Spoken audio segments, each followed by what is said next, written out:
सावधान, सावन के महीने में अगर आप भी शिवलिंग पर दूध अर्पित करते तो ये वीडियो जरूर देखें। जय श्री महाकाल दोस्तों, सावन का पवित्र महीना चल रहा है और हम सब भगवान शिव को प्रसन्न करने के लिए रोज सुबह मंदिर जाते हैं, शिवलिंग पर जल और दूध अर्पित करते हैं। लेकिन क्या आप जानते हैं कि जाने अनजाने में पूजा के नाम पर एक ऐसा भयंकर पाप कर रहे हैं जिससे भोलेनाथ प्रसन्न होने की बजाय उल्टे कुपित हो जाते हैं। जी हाँ दोस्तों, 99% लोगों को यह बात पता ही नहीं है कि शिवलिंग पर कौन सा दूध चढ़ाना चाहिए और कौन सा बिल्कुल नहीं चढ़ाना चाहिए। आज बाजार में मिलने वाले पैकेट का दूध, मिलावट वाला दूध, क्या आप भी यही शिवलिंग पर चढ़ा रहे हैं? अगर हाँ तो समझ लीजिए कि पूजा का फल मिलने के बजाय उल्टा नुकसान कर रहा है। आज की इस वीडियो में मैं आपको पूरी सच्चाई बताऊंगा कि सावन में दूध चढ़ाने का सही नियम क्या है और आपको कौन सी बड़ी गलती भूलकर भी नहीं करनी है। वीडियो को बिना स्किप किए पूरा देखिएगा। अगर आप हमारे चैनल पर पहली बार है तो वीडियो को लाइक करके कमेंट में हर हर महादेव लिखकर हमारे चैनल को सब्सक्राइब कर लीजिएगा।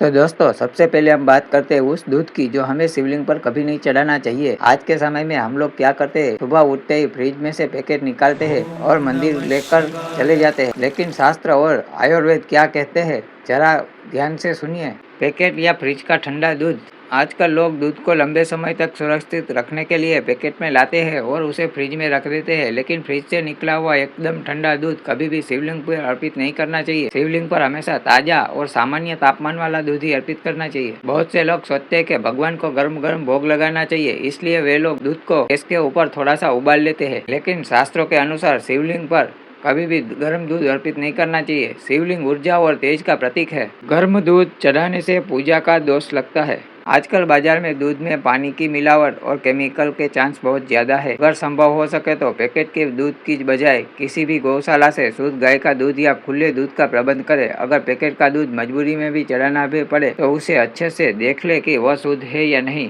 तो दोस्तों, गलती तो हमें समझ आ गई कि क्या नहीं करना है। अब यह भी जान लीजिए कि सावन के महीने में शिवलिंग पर दूध अर्पित करने का सही नियम क्या है ताकि भोलेनाथ आपसे पूरी तरह प्रसन्न हो। पहला नियम, यह बात बहुत कम लोग जानते हैं कि शिवलिंग पर कभी भी तांबे के बर्तन से दूध नहीं चढ़ाना चाहिए। तांबे के संपर्क में आते ही दूध में रासायनिक प्रतिक्रिया होती है और वह दूध दूषित हो जाता है। हमेशा पीतल, चांदी, कांसे या फिर स्टील के लोटे का इस्तेमाल करें। दूसरा नियम, जब भी आप शिवलिंग पर दूध या जल चढ़ाए तो उसे एक साथ बिल्कुल भी मत उड़ेले। हमेशा एक पतली धार बनाकर ओम नमः शिवाय या फिर शिव शिवाय नमस्तुभ्यं का जाप करते हुए धीरे धीरे अर्पित करें। तीसरा नियम, शुद्ध दूध में थोड़ा सा गंगाजल या साफ जल मिलाकर शिवलिंग पर चढ़ाना चाहिए। सीधे गाढ़ा दूध चढ़ाने से मना किया गया है। और जाते जाते आपको सावन का एक अचूक छोटा सा उपाय भी बता देता हूँ। अगर आपकी जिंदगी में पैसों की तंगी चल रही है तो इस सावन के महीने में जब भी आप दूध अर्पित करें तो उसमें थोड़े से काले तिल और थोड़ा सा शहद मिलाकर शिवलिंग पर चढ़ाइए। विश्वास मानिए दोस्तों, यह छोटा सा उपाय आपकी जिंदगी में बड़े बड़े बदलाव लाने की क्षमता रखता है। आपकी किस्मत के बंद ताले खोल देगा और महादेव की असीम कृपा आपके परिवार पर बरसेगी।